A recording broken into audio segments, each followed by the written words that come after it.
Meaning of second stanza, we can see here for second stanza else, E-L-S-E. Here E-L-S-E, else means देवदार. ये kind of tree, तरह के पेड़ होते हैं जिसमें छाया नहीं होती, मतलब इनकी तुलना गरीबों से की गई. और उसके बाद है यू माने चीड़ का पेड़, इसमें भी छाया नहीं होती. टर्फ, TUR पे टर्फ माने ग्रोइंग द ग्रास, यानी घास का मैदान, यानी घास का उगना. मोल्डरिंग मीन्स होता है सॉइलिंग, मिट्टी झड़ना. हिप माने पायल, पायल माने ढेर. फो फादर्स माने एंसेस्टर, यानी पूर्वज, दादा परदादा. और हैमलेट माने वैसे स्मॉल विलेज होता है, बट यहाँ पर कंफर्टेबली के लिए इस्तेमाल किया जाए. This is the meaning of the second stanza. Now we are reading the second stanza. Let's see the stanza.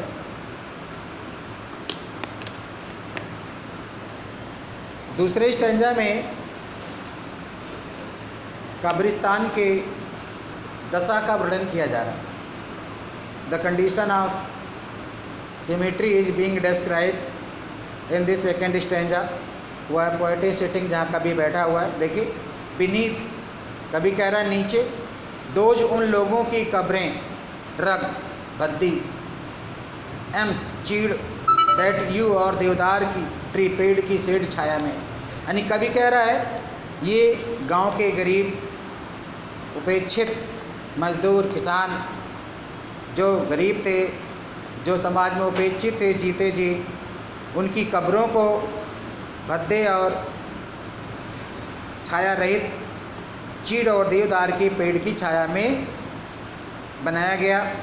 वैर, जहाँ पर हिप्स, हिप्स माने गड्ढे, जहाँ पर गड्ढे हो गए, होल हो गया है, छेद हो गया है. टर्फ, घास उगा रही है. इन मेनी, बहुत सी, जहाँ पर बहुत सी घास उगा रही है. आ मोल्डरिंग, जहाँ मिट्टी झड़ रही है. हिप, और मिट्टी झड़ने से ढेर बन रही. Third line, each in his narrow cell, प्रत्येक, यानी प्रत्येक dead body in his narrow cell, अपनी छोटी सी कोठरी में, फॉर एवर लेड, हमेशा के लिए लेटा हुआ है. The rude of forefather, the rude forefathers, असभ्य, यानी वो देहाती असभ्य पूर्वज. अब द हैमलेट स्लीप, सब के सब जो इस कब्र में दफन है. हैमलेट स्लीप यानी आराम की निद्रा में लेटे हुए.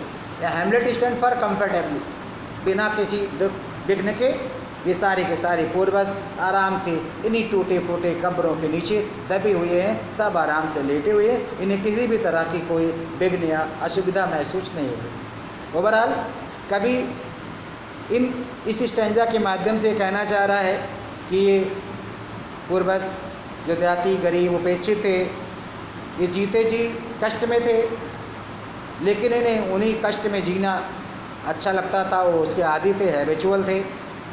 मरने के बाद भी वो न्यूनता में किसी भी तरह की इनकन्वीनियंस महसूस नहीं कर रहे. तो एक बार इन सेकंड स्टैंजा को हिंदी में ऐसे बोलेंगे प्रस्तुत पंक्तियों में. कभी कहता है कि इन गरीबों की, असभ्यों की जो कब्रें हैं वो चीड़ और देवदार के पेड़ की छाया में हैं. इसमें गड्ढे हो गए हैं, घास उगाई है, मिट्टी झड़ रही है और मिट्टी झड़ के ढेर बना रही है. लेकिन प्रत्येक डेड बॉडी, प्रत्येक मृतक इस कब्र में आराम की निद्रा में अपनी छोटी सी कोठरी में लेटा हुआ है. उसे किसी भी तरह की विघ्न महसूस नहीं हो रही. In English, in these lines word says that the Graves of ancestors of ignored person of village are formatted under the cheed and deodar trees. Their condition is very bad. There are many holes and grass is growing, soil is soiling, making the pile. But every dead body, each dead body who are under it are lying down comfortably without feeling any inconvenience, as they were habitual in their lives. After death, they are also lying down, sleeping under it very comfortably. This is the situation that is being expressed here through this second stanza. That's all for second stanza.